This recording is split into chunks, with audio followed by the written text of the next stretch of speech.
y todos ustedes a la 43ª Semana del Humanismo. Agradecemos la presencia de la comunidad de la Facultad de Filosofía y Letras de la UASH, además al público que nos sigue por Facebook Live. Antes de iniciar con la presentación de nuestra mesa panel, queremos solicitarle a quienes tengan preguntas, las compartan en el chat de Facebook para ser leídas al finalizar la presentación. Muchas gracias.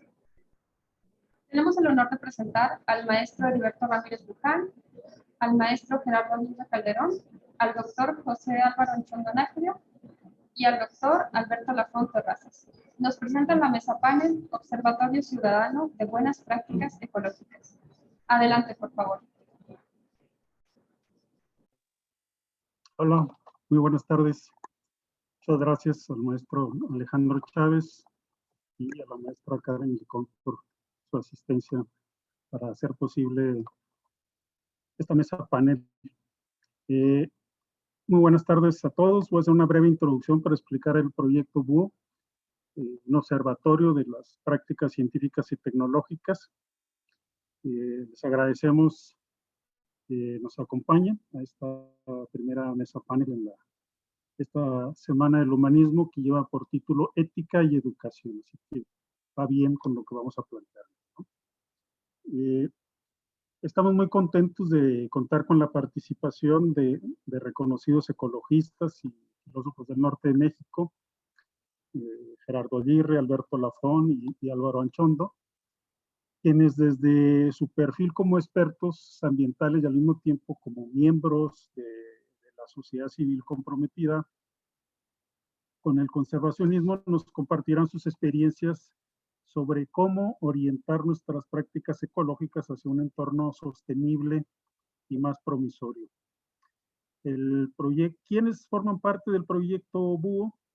Pues está integrado por estudiantes y maestros de la licenciatura en filosofía y del posgrado de la facultad. Los maestros participan Enrique Pallares, Alejandra Olivas, Águeda Caballero, Javier Tarango, Gustavo Maldonado. De los estudiantes se encuentran René Adrián Rodríguez, Vianey Gallegos, Kevin Quiñones, Jesús Eduardo Castillo, Andrea Montserrat, Karime Amairani Gallegos. Y agradecemos especialmente al doctor Alan Flores, secretario de Investigación y Posgrado, por su apoyo para este proyecto.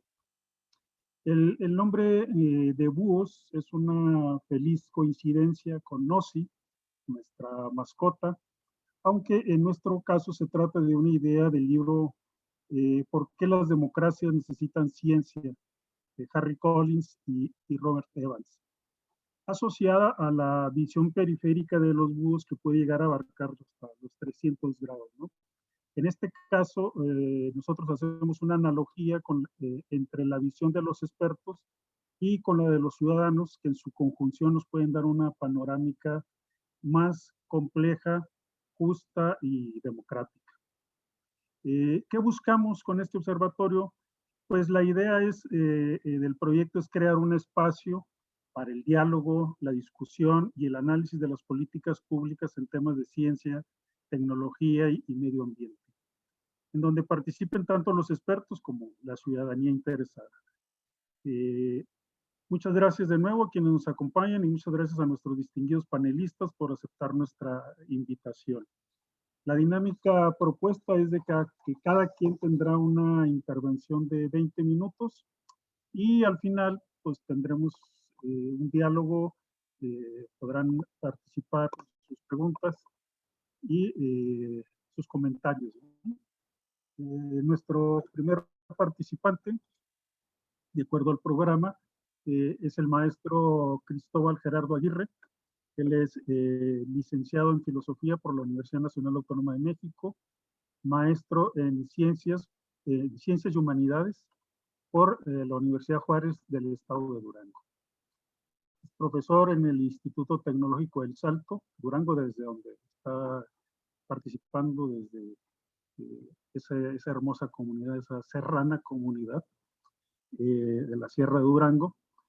Actualmente es responsable de la división de estudios de posgrado, imparte cursos de ética, desarrollo sostenible, educación ambiental y seminarios de investigación, ahí en el Instituto Tecnológico. Ha publicado artículos sobre ética ambiental y forestal y participa en proyectos de conservación. Actualmente preside el Instituto de Estudios Filosóficos de Durango, una asociación con una trayectoria fecunda y comprometida en el cultivo de la filosofía en Durango y en el norte de México. Maestro Gerardo Aguirre, muchas gracias por estar aquí con nosotros y pues es tuyo el micrófono. Muchísimas gracias por la invitación al observatorio, al maestro Heriberto en particular.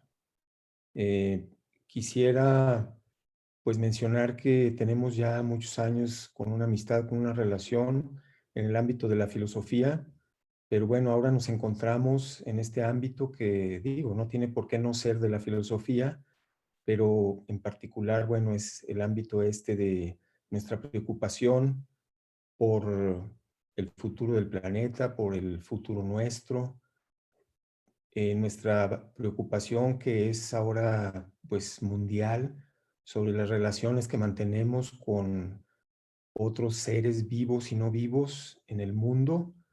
Y bueno, yo celebro estar aquí en esta mesa panel. Espero que lo que pueda aportar pues sea de utilidad en este panel. Me voy a referir y quisiera ver si me permiten compartir pantalla. No sé cómo se le hace a esto, pero voy a hacer lo posible, ¿eh? Compartir pantalla. Dice, está compartiendo la pantalla. ¿Será cierto? Sí. Sí, ¿ya se ve? Ya se ve. Ah, excelente. Bien, entonces, esta tarde voy a compartir con ustedes un trabajo que un equipo de profesores, de estudiantes de aquí del Tecnológico del Salto, un trabajo que desarrollamos en el año 2019 y lo hicimos justamente en Chihuahua, en la Sierra Tarahumara. El trabajo consistió en elaborar unos protocolos de monitoreo comunitario, unos manuales que pueden ser útiles para hacer monitoreo.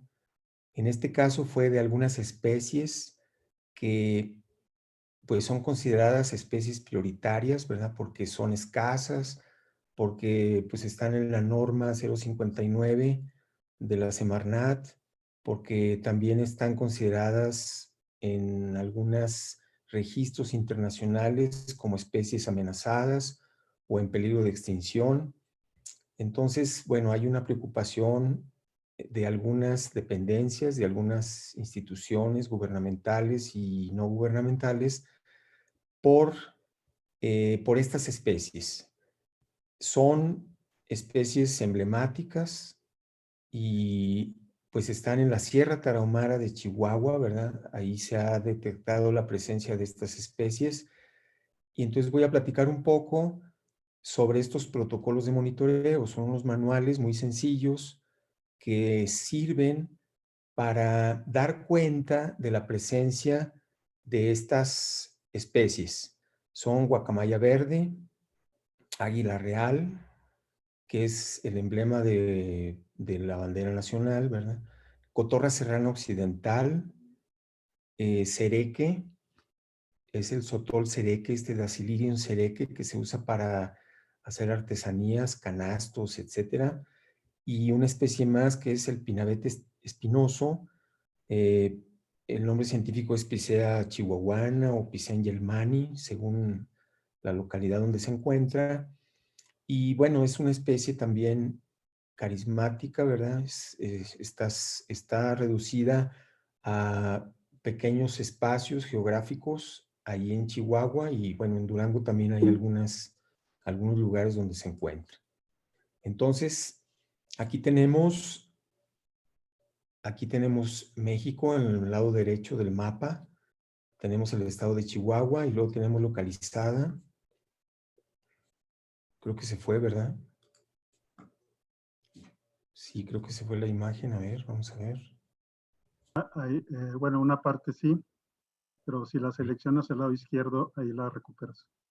Sí, pero es que como que se salió de la presentación donde estaba. Esa ya no es, déjame ver. Esta. Ahí está. ¿Sí, verdad? Sí, Bien, entonces, ahí está la Sierra Tarahumara, el sur oeste del estado de Chihuahua. Y bueno, el proyecto fue específicamente ahí en la Sierra Tarahumara porque lo hicimos para el proyecto Tarahumara Sustentable, que a su vez, digamos, lo hizo como demanda de la Comisión Nacional de Áreas Naturales Protegidas. Entonces, se trata, pues, es un proyecto en el que se elaboraron protocolos, manuales de monitoreo para estas 5 especies, con el fin de, pues, de que sean de utilidad en las comunidades de la Sierra Tarahumara para que tengamos, podamos dar cuenta de la presencia de estas especies, de qué es lo que está pasando, si la población crece, si disminuye, si tenemos mayor cantidad de individuos, en fin, o menor, y por qué razones. Bueno, los objetivos de este proyecto fueron, pues, elaborar estos protocolos de monitoreo comunitario, ¿eh? Es decir, son protocolos sencillos para que los manejen las personas de las comunidades, las brigadas de la CONAM. Y entonces ese fue el primer objetivo. Y el segundo, desarrollar capacidades. Es decir, se dieron cursos, ¿verdad?, a los habitantes de las comunidades para el manejo de estos protocolos. ¿Qué es el monitoreo? Bueno, el monitoreo es el registro, ¿verdad?, de la presencia de, pues en este caso, de una especie. Son 3 aves y 2 especies vegetales. Entonces, ¿para qué sirve el monitoreo? Bueno, pues para generar información. Información sobre qué ocurre con las poblaciones, qué ocurre con el hábitat donde esas poblaciones se encuentran. Y en el monitoreo comunitario, en particular comunitario, pues la información es generada por los propios habitantes de las comunidades, que son los que están en contacto permanente allí en la zona y que se dan cuenta, ¿verdad?, qué pasa, si ven un águila, si de pronto se encuentran con un nido, si observan, digamos, la presencia de alguna especie nueva o alguna especie que no estaba, en fin. Entonces, se considera que los habitantes de las comunidades, pues son quien tienen mayor conocimiento de las áreas, porque ahí viven, ¿verdad? Ahí pasan todos los días, van y vienen, etcétera. También tienen, digamos, conocimiento de los sitios de importancia y de las condiciones del ecosistema. Entonces, es un monitoreo que se pretende que se haga por los propios habitantes.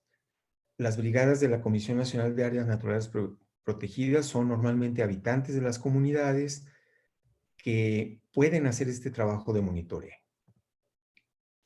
Bien. Aquí tenemos, ¿qué es lo que genera el monitoreo? Bueno, pues genera información, ¿verdad? Información a diferentes niveles.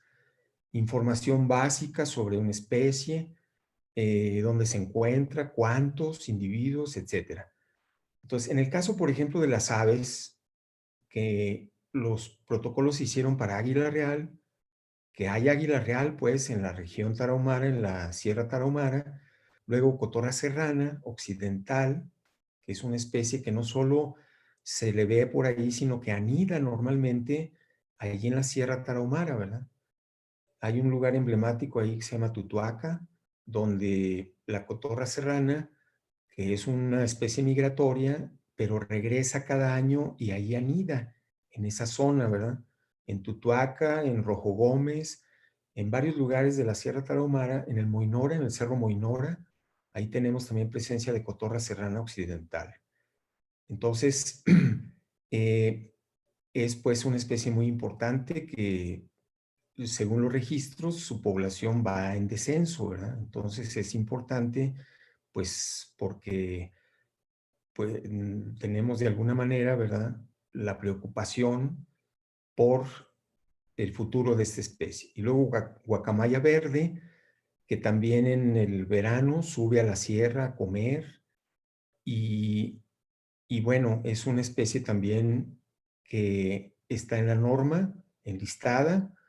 Entonces, son especies, pues, en este caso de aves, que son importantes y que hay una preocupación de la Comisión Nacional de Áreas Naturales Protegidas por conservarlas y por ver qué está pasando, ¿verdad? ¿Qué está pasando con estas especies? En un registro de la Profexa en el 2014, me parece, pues había un censo de 100 aproximadamente parejas de águila real en todo el país. Entonces eso, bueno, pues es algo que sí preocupa, ¿verdad? 100 parejas en todo el país, pues es una cantidad muy baja. Entonces, ¿qué información obtenemos? Bueno, podemos obtener información sobre la densidad de la población, cuántos individuos, por qué superficie se encuentran. Luego, también podemos encontrar información sobre las condiciones del hábitat con el monitoreo, ¿verdad? Porque el monitoreo no solo es contar individuos, registrarlos, sino también cómo está el hábitat, ¿verdad? En estos protocolos de monitoreo se explica cómo debe hacerse el monitoreo del hábitat para saber, ¿verdad?, si el hábitat está en condiciones adecuadas para la especie o si deberíamos hacer algo, ¿verdad? Que eso es lo importante aquí. Como resultado del monitoreo, bueno, se pueden tomar decisiones. Entonces, condiciones del hábitat. En los protocolos ahí se explica claramente cómo se debe monitorear el hábitat. Luego, disponibilidad de alimento. También eso es algo que el monitoreo nos puede indicar. Si hay alimento suficiente para la especie o si ya a lo mejor hubo cambio de uso de suelo, ya no hay presas, por ejemplo, para el águila, o no hay suficiente alimento para la cotorra, ¿verdad? La cotorra normalmente come piñones, o sea, el fruto de los pinos, ¿verdad? Come las piñas, no de todos los pinos, pero bueno, tiene preferencia por algunos.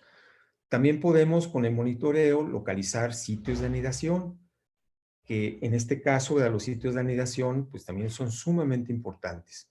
Por ejemplo, la cotorra serrana anida en árboles viejos. Quiere decir que necesitamos bosques sobremaduros, ¿verdad? Donde haya árboles grandes, árboles en proceso de muerte, porque esos sitios son adecuados para la cotorra. Entonces a veces decimos, no, pues estos bosques ya no sirven para nada porque ya no están produciendo, porque ya los árboles están viejos, podridos, etcétera, hay que tirarlos. Bueno, pues eso perjudica en este caso, ¿verdad?, a una especie importante que es la cotorra serrana. Y luego podemos también en el monitoreo, pues tener idea de la tasa de reproducción, cuántos polluelos, cuántos huevos, etcétera, ¿no? Estos protocolos de monitoreo no son específicamente para subirse y revisar nidos, no, porque ese es un trabajo muy especializado. Pero se pueden, mediante la observación a lo lejos, ¿verdad?, con binoculares, pues se puede saber si hay polluelos, si no hay polluelos, etcétera. Luego, ahí tenemos un águila real que fotografiamos en la bajada de Urique. Ahí andaba sobrevolando esa águila. Tuvimos esa suerte porque la verdad es que no es fácil tener la suerte de observar un águila real. Y en este caso, pues en pleno vuelo. Ahí tenemos una montaña donde hay un nido. Ahí está el nido de águila real. Me parece que ahí, bueno, no me parece, sino que ahí es cerca de Huachochi, Cocoyome se llama, si no me equivoco, porque a lo mejor en eso sí me equivoco en el nombre. Ya ven que en Chihuahua los nombres a veces son un poco difíciles y si uno no está familiarizado, Cocoyome o Cocoyomé. Ok, ¿para qué sirve la información del monitoreo? La información sirve pues para, en un momento dado, tomar decisiones, ¿verdad? Tomar decisiones informadas. No tomar decisiones nada más por una corazonada, sino porque tenemos información, ¿verdad? Y entonces se pueden tomar decisiones como, por ejemplo, proteger sitios, hacer vigilancia, ¿verdad? Conservar el hábitat. Desde luego, a lo mejor eso no es una tarea que directamente los habitantes de las comunidades puedan decidir, aunque sí pudieran hacerlo en algunos casos, pero pues hay quien puede tomar decisiones, ¿verdad? Algunas instituciones gubernamentales pueden apoyar en la toma de decisiones para esto que estoy mencionando. Ahí tenemos unas guacamayas en el santuario de las guacamayas, ahí cerca de Otachique, por el rumbo de Uruachi. Ahí están las guacamayas. Es un área muy hermosa, ¿verdad? Donde pues es difícil llegar. Ojalá lo siga siendo, ¿verdad? Porque luego cuando llegamos de manera fácil, acabamos con todo. Pero es un área hermosa donde hay unas 40 parejas ahí en reproducción.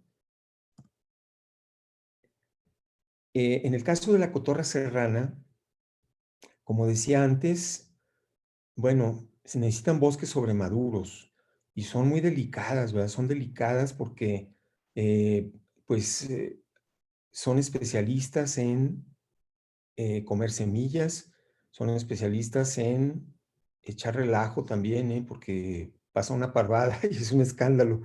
Pero los sitios de anidación han escaseado a grado tal que, bueno, algunas organizaciones en Chihuahua han estado promoviendo, bueno, han estado colocando nidos artificiales, unos cajones parecidos pues a los nidos naturales que las aves ocupan, y en algunos casos ha habido éxito con estos sitios de anidación, esos cajones que se han colocado para que las aves puedan anidar.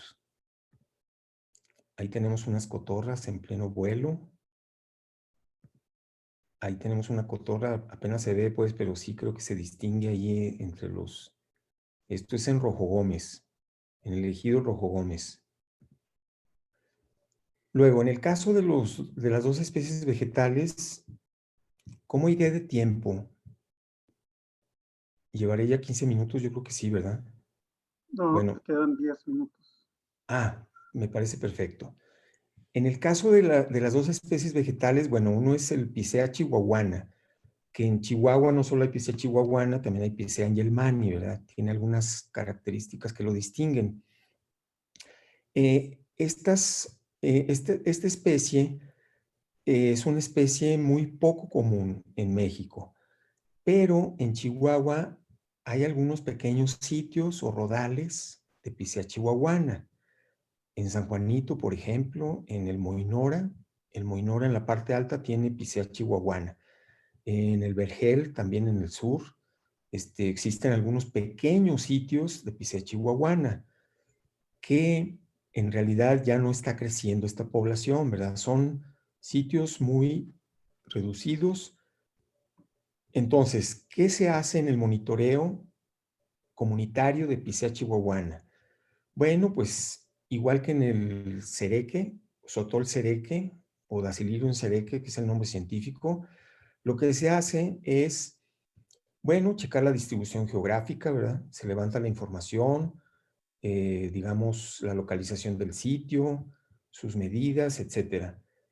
Y luego algo muy importante, las condiciones de sanidad.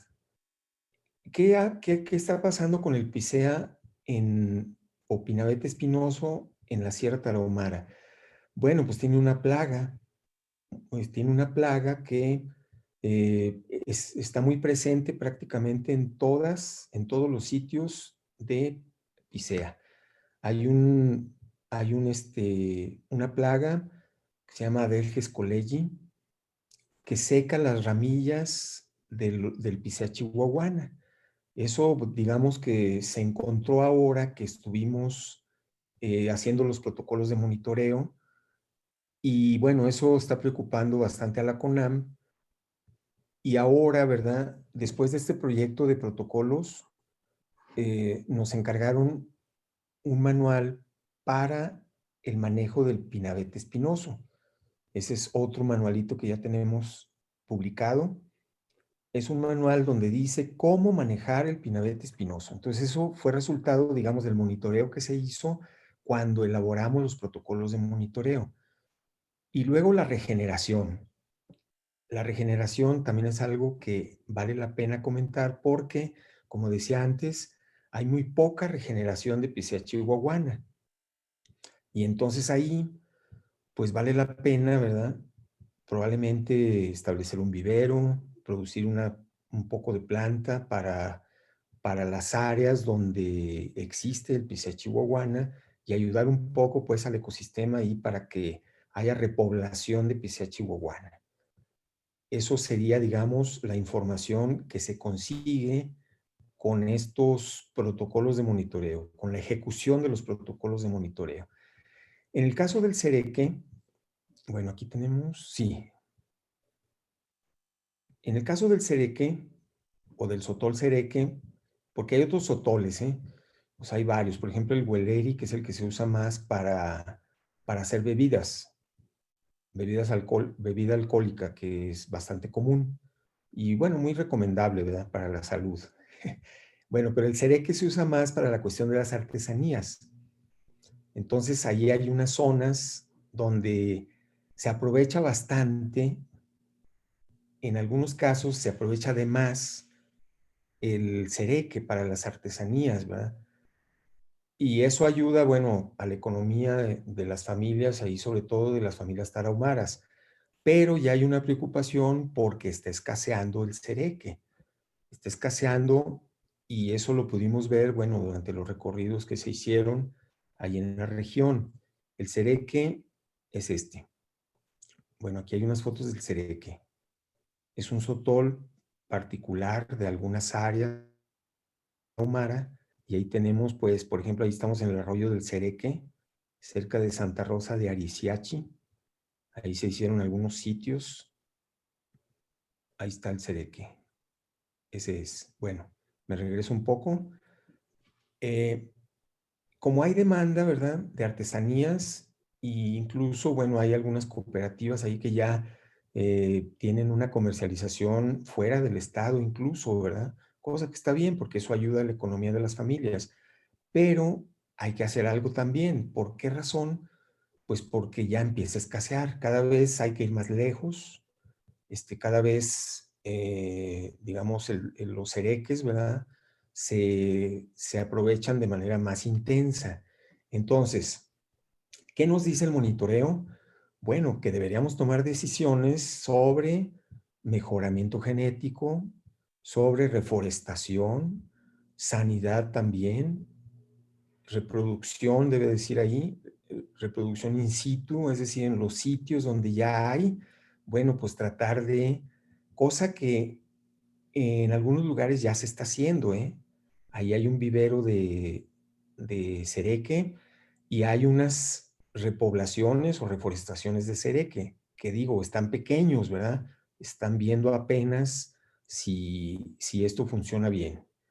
Entonces, eso sería, digamos, lo que respecta a qué sucede con el monitoreo y qué resultados puede haber con el monitoreo. ¿Qué nos puede dar como información el monitoreo? Pues nos puede dar condiciones del hábitat, población, densidad de la población, información sobre migraciones, nos puede dar información también sobre si la población crece o decrece, eso es importante. Y finalmente, lo más importante, ¿verdad? Que esa información nos puede ayudar a tomar decisiones. Decisiones que, pues, puedan ayudar a la conservación de estas especies, que son especies muy importantes en la zona tarahumara y que, pues, no solo ahí, ¿verdad? Pueden aplicarse estos protocolos, desde luego, ¿verdad? En otras regiones. En Durango ya el protocolo, por ejemplo, de cotorra serrana, se está aplicando aquí en la región de la Michilía, en la región hidrológica 047. Ahí ya los formatos, vienen unos formatos ahí sencillos, donde las personas pueden anotar qué es lo que ven, qué es lo que miden, en fin, ahí también los protocolos dicen en qué época del año se pueden hacer tales o cuales actividades, qué sí se puede, qué no se debe hacer para no molestar a las especies, sobre todo a las aves. Entonces, los protocolos pues tienen una información ahí que nos puede ser útil para quienes tenemos interés en informarnos sobre las especies y tenemos interés en dar cuenta de qué es lo que está pasando con esas especies. Digo, los protocolos son de la CONAM. La CONAM tiene los protocolos, nosotros hicimos el trabajo y entregamos los resultados a la Comisión Nacional de Áreas Naturales Protegidas, que son los que están, desde luego, bueno, pues usando esa información, ¿verdad? Entonces, eso es lo que yo quería comentar a ustedes.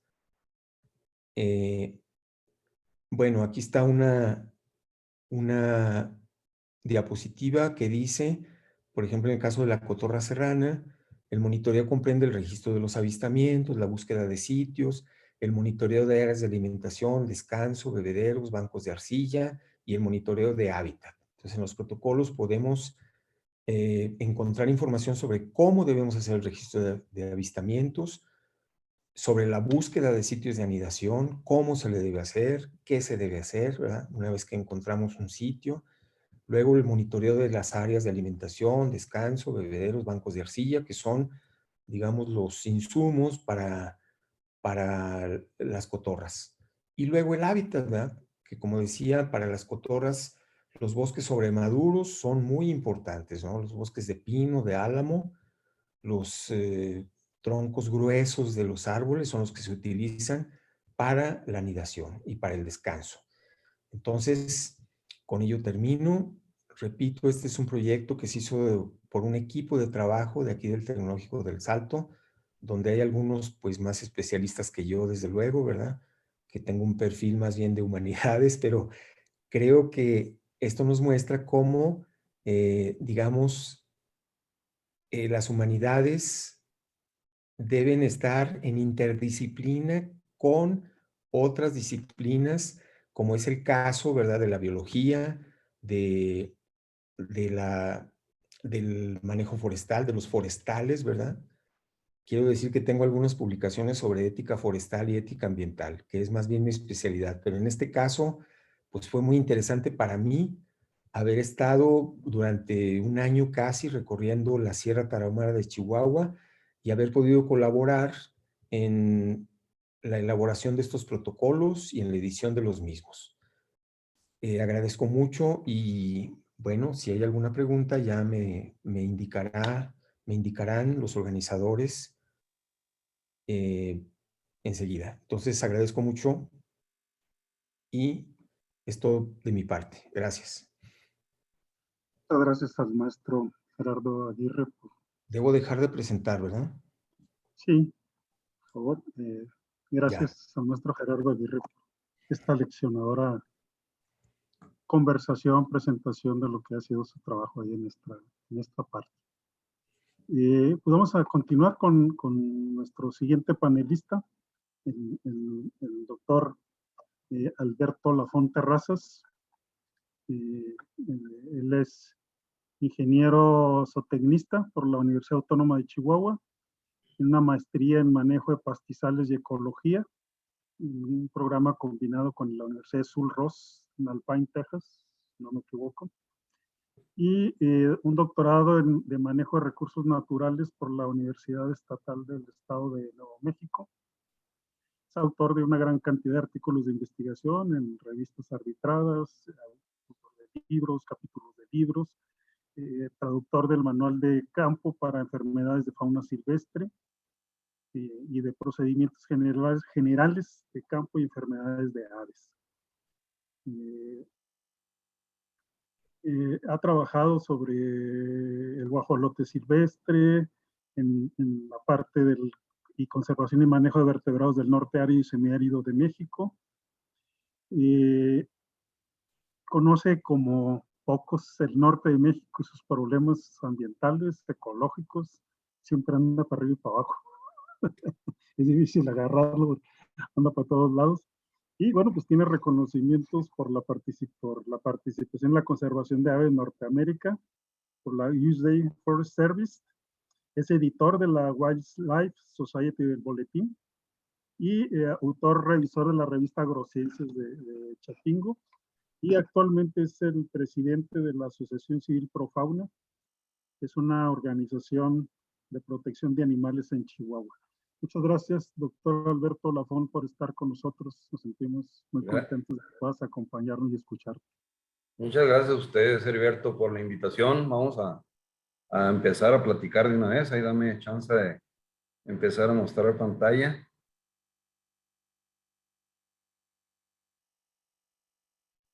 Yo creo que ahí tienes habilitación en la parte de abajo.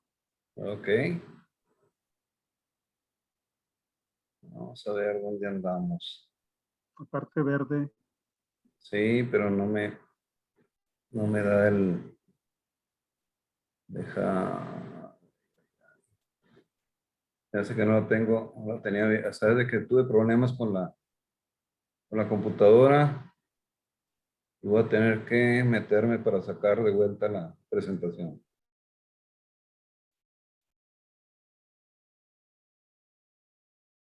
No voy a poder abrirla de aquí. Tendría que meterme, permítame.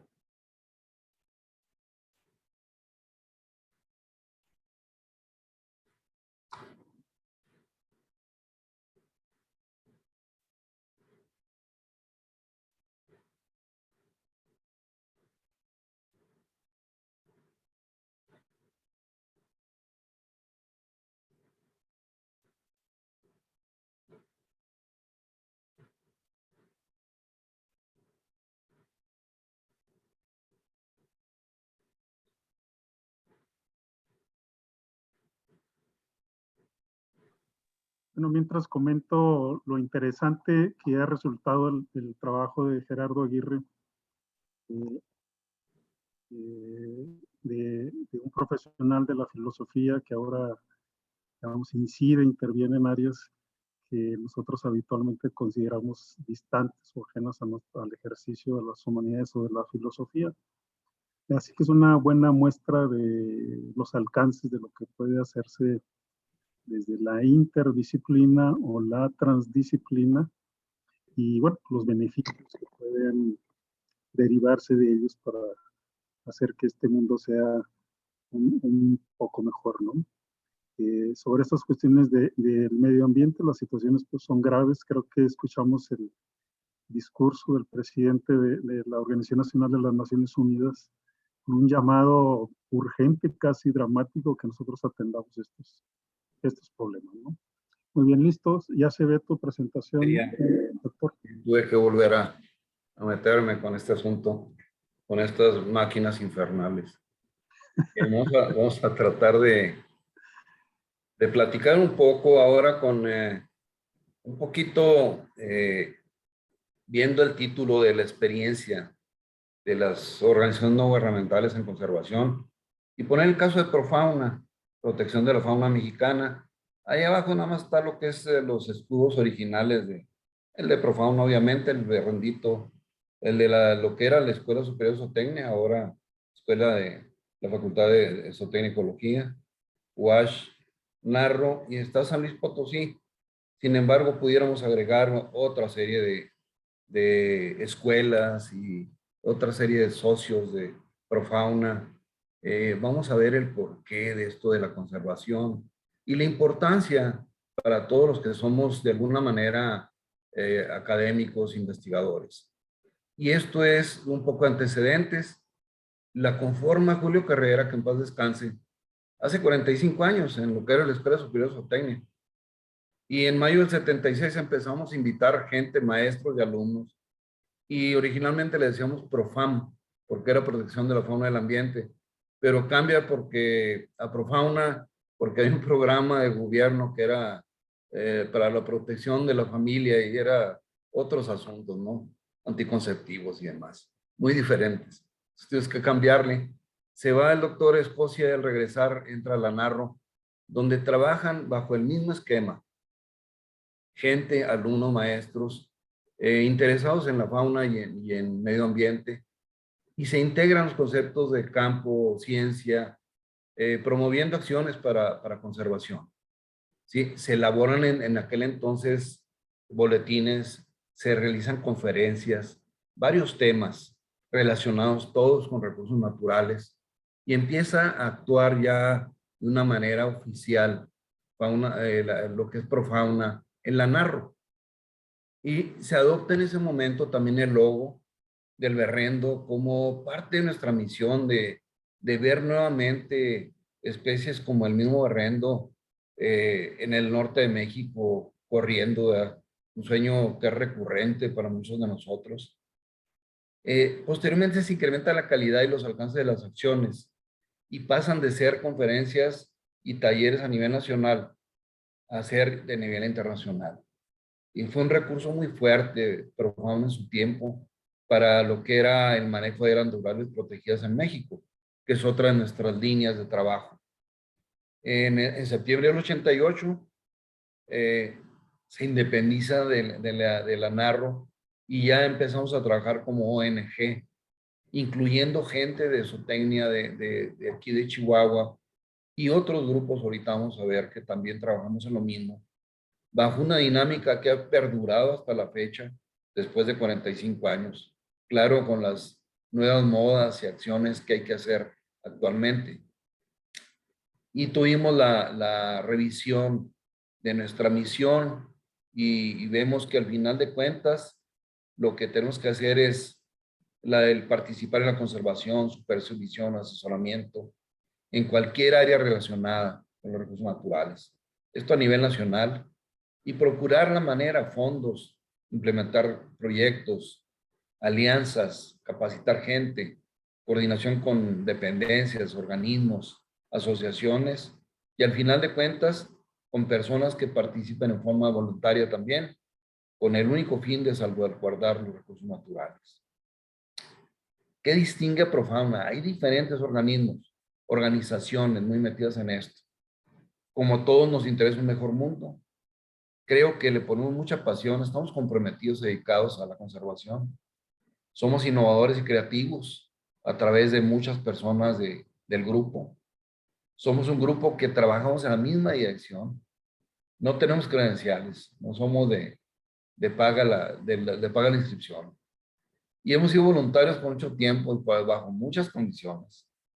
El consejo directivo son, al final de cuentas, a diferencia de otros organismos, gentes comunes y corrientes que quieren hacer que las cosas se lleven a cabo, avanzar de lo mejor posible.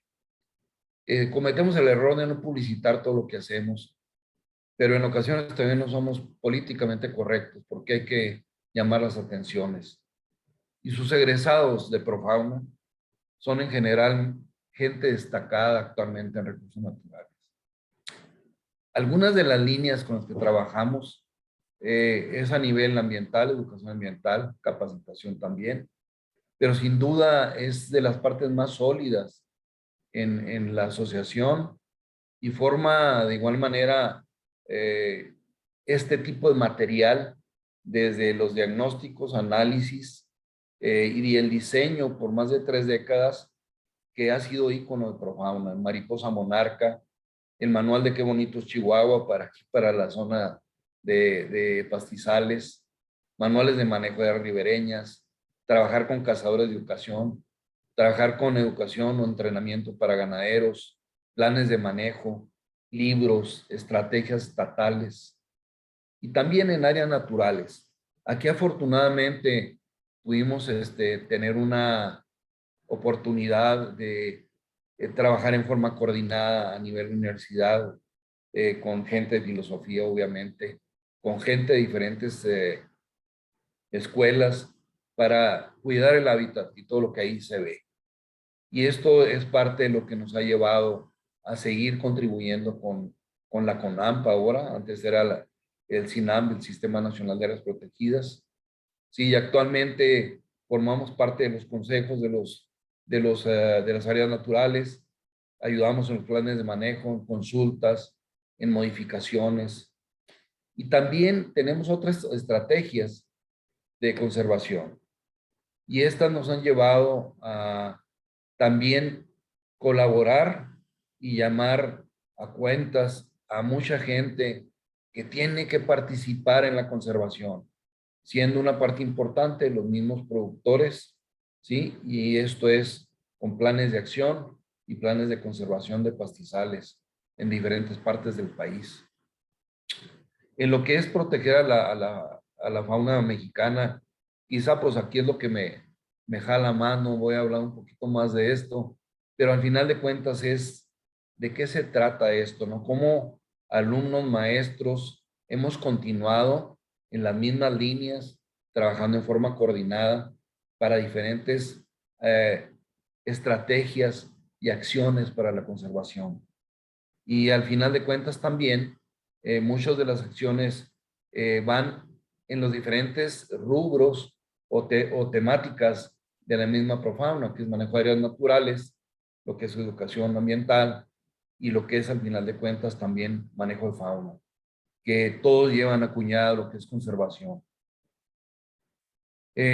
Algunas especies con estatus que hemos trabajado son un sinnúmero, por lo menos estamos en 7 preps o pases ahora de aves, perdón, de especies de aves y de mamíferos, en los cuales hemos estado en la elaboración de estudios, en aspectos administrativos, en rescates, en atención a denuncias, en restauración, y dentro de ello hemos elaborado algunos programas de acción para la conservación de especies. Dentro de ellos oso negro, águila real, berrendo, bisonte, pumas, osos, otros trabajos.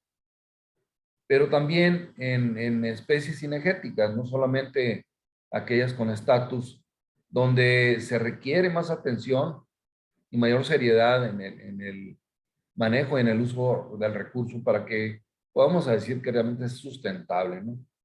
Y hemos contribuido en la asesoría de más de 1 millón de hectáreas a nivel nacional en categorías de UMAS, dentro de las cuales continuamos con un buen porcentaje de las mismas. Pero también nos ha tocado especies invasoras y perjudiciales. De repente, invasiones de ratas.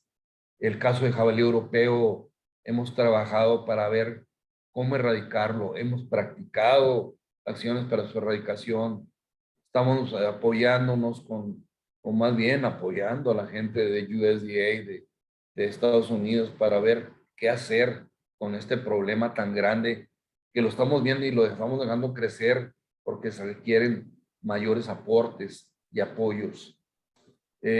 También otras especies como la paloma eurasiática ya vino, ya se quedó. Es competencia de las nativas, ya nos ganó también. Entonces, son cosas que hay que seguir trabajando. Y de aves acuáticas es parte de lo que hemos elaborado por más de 30 años con DUMAC, y es todo lo de capacitación en manejo de humedales y lo de conteo de aves acuáticas. El conteo nacional se retomó después de que el Servicio Caza y Pesca de Estados Unidos ya no le dio continuidad. Hemos estado participando con ello, tratando de hacer el mejor esfuerzo con el apoyo de mucha gente a nivel nacional. Y otras especies también, ya sea desde zonas urbanas hasta suburbanas y de todo tipo, desde invasoras hasta en peligro de extinción, tratando de apoyar también a grupos y apoyándonos también con mucha gente de diferentes universidades, institutos y asociaciones para continuar con el trabajo. Y han sido de veras muchos los tipos de acción que se han podido implementar, desde búho, halcón aplomado, berrendo, águila. Se volvió una parte de lo que estamos haciendo todos con tratar de que no se ahoguen las aves en los bebederos de los ganaderos. Cosas así de sencillas, pero sí importantes y que marcan realmente cambios a la larga en lo que es la conservación de recursos naturales. Pero sin duda lo más difícil de las especies es trabajar con esta, ¿no? Trabajar con los humanos. Lo que es dimensiones humanas, y bien decían ahorita, decía Aguirre, la filosofía es la base de la conservación, o debería de serlo. Si pudiéramos hacer algo con la gente, sería excelente. Lo estamos tratando de hacer. Estamos tratando de influir en el cambio de actitud, pero como verán ahí a mero arriba, ahora sí, arriba a su derecha, un águila envenenada, cosas por el estilo que no es posible seguir admitiendo. Y es toda la gente, desde las zonas urbanas hasta la gente del medio rural, y como bien decían ahorita, con los grupos de comunidades originales, ¿no? Con nuestros hermanos de diferentes etnias. Y al final de cuentas, nuestra iniciativa es que muchas de las gentes, de nosotros mismos, cuando fuimos alumnos y cuando fuimos maestros, era dar continuidad a la misión, no solo de Profama, diría yo, que deberíamos de tener todos, ¿verdad? De poder hacer algo para la conservación de los recursos naturales en diferentes partes del país. Prácticamente, por suerte, hemos trabajado en la mayor parte del país y esto ha permeado al menos nuestra pasión por hacer las cosas, y quizá algo se les quede para poder continuar este tipo de labores. Y los mensajes ya están plasmados desde mucho tiempo. ¿Qué especies, qué importancia se tienen? Esta es una cueva muy importante aquí de pinturas apaches, y nos da idea de que esto es parte de lo que deberíamos de seguir enseñando a las generaciones. Y al final de cuentas, ni somos todos los que estamos, ni estamos todos los que somos. Prácticamente sería imposible citar a todas las personas y gente que ha colaborado con Profauna, forma directa o indirecta. Gracias a ellos hemos podido lograr algunos cambios, ¿sí? Poner nuestro grano de arena en una mejor actitud y conciencia, ¿sí? ¿Para qué? Para cuidar esta casa que cada vez es más difícil de seguir manteniendo. Cada vez la destruimos más. Y al final de cuentas, los socios, colaboradores o esclavos, como somos algunos y nos mencionaban nuestros primeros patrones, era un honor ser esclavo de Profauna. Yo sigo siendo esclavo de la asociación, en el mejor de las formas de verlo. Somos voluntarios, somos allegados, pero difícilmente sin toda esta gente que nos ha ayudado, pudiéramos haber logrado lo que hemos logrado hasta ahorita y seguir todavía trabajando. El no cobrar una membresía también parece cosa extraña, pero la lista de gente que nos ayuda, créanme que es bastante grande. Y esa es la única manera de entrarle. Y el único requisito es trabajar correctamente y con ganas para lograr los objetivos. Y como resumen de logros para la asociación formada en la Universidad de Chihuahua hace 45 años, es que se han formado personas con ideales y principios similares, que hemos favorecido un poquito el cambio de paradigmas, y es actuar, no nomás quejarnos, es estar metidos, no nomás sacar una pancarta. Échale ganas a lo que se requiera hacer. Recuperar especies también es un logro. En Berriendo íbamos dándole, en Águila ya está un poquito más el respeto de la gente del campo, de los mismos ganaderos que antes la veían como un peligro y le aventaban disparos porque era un águila que alguna vez le mató una cabra o un borrego a su bisabuelo, ¿no? Y desde entonces mala. En el caso del lobo es difícil, pero hemos tratado de poner nuestro grano de arena. Un tema difícil el recuperar una especie como lobo, pero también el hacer escuela. Yo creo que esto es lo más fuerte. Casi todos los exprofaunos son gente de la universidad, estuvieron como voluntarios, ¿sí? Algunos suertudos estuvieron como esclavos, y muchos de ellos salieron a formar organizaciones, a trabajar en otra parte, a contribuir en áreas naturales protegidas, a rescatar flora y fauna. Y hay liderazgos todavía de Profauna donde podemos apoyar a otra gente, que no es más que la intención. Y la cobertura, afortunadamente, es a nivel nacional e internacional. Y al pensar de ello, creo que los esfuerzos y logros no han sido lo suficientes. Queda mucho por hacer. Tenemos un reto por evitar que se siga deteriorando nuestro país, nuestro planeta. Y muchas veces a través de evitar la sobreexplotación de recursos que se hace por ambición. Y en tales casos, todo lo que es producción, usos de suelo, pues son parte de las cosas que tenemos que ir cambiando. Pero todo esto de nuevo, a lo que comentamos inicialmente, necesitamos un cambio de cultural, de formas de pensar. Y esto es lo más difícil por hacer. Y es el reto que nos queda, no nomás a Profauna, a todos, de aquí en adelante. Con esto lo dejaría ahí para poder platicar quizá de otras cosas específicas, pero agradezco la oportunidad de estar aquí con ustedes esta tarde y poder platicar de algo que sucedió en nuestra universidad y que ahora están muchas universidades apoyando, algunas con oficinas ahí mismo y otras simple y sencillamente con quien colaboramos o con quienes colaboran con nosotros. Muchas gracias por su atención. Contrario, muchas gracias a ti, doctor Alberto Lafón, quienes hemos tenido el gusto de trabajar con él, sabemos que Así lo es. que dice es cierto. Y hemos aprendido mucho de él. Estuve en Bavícora ahí con el museo que tú integraste y con De parte Carlos Torres. Así Carlos es, Torres es un pintor de Peña Blanca, Peña Blanca.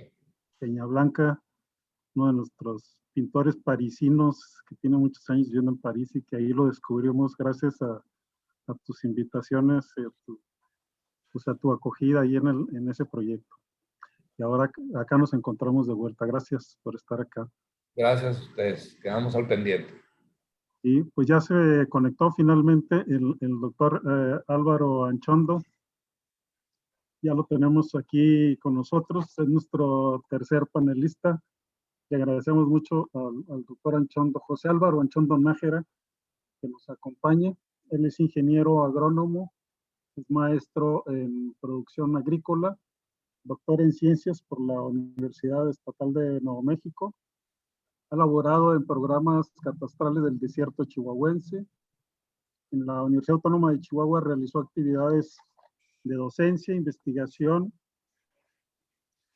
y extensión relacionadas con la eficiencia general de los sistemas agrícolas, el manejo de unidades de producción intensiva, invernaderos, hortalizas, frutales y cultivo sostenible de especies de zonas áridas como el sotol. Es autor de los libros Producción agrícola en zonas áridas y Manejo de invernaderos de hidroponía, publicados por la Universidad Autónoma de Chihuahua, autor de una gran cantidad de artículos en revistas académicas. Y actualmente se dedica a la asesoría técnica, investigación y difusión en ecofisiología del nogal y del sotol. Y bueno, pues él nos va a compartir su experiencia en torno a los problemas ecológicos, ambientales, en los cuales él se conoce bien, tanto como académico, pero al mismo tiempo como asesor ahora, digamos, desde el punto de vista ciudadano. Gracias, doctor Anchondo, por estar acá con nosotros. Buenas tardes. Buenas tardes, licenciado Aguirre. Muchas gracias por la invitación. Y pues si me permite, compartimos aquí la pantalla para una pequeña presentación. ¿Sí? Sí, ahí si lo habilitan para compartir, okay, por favor.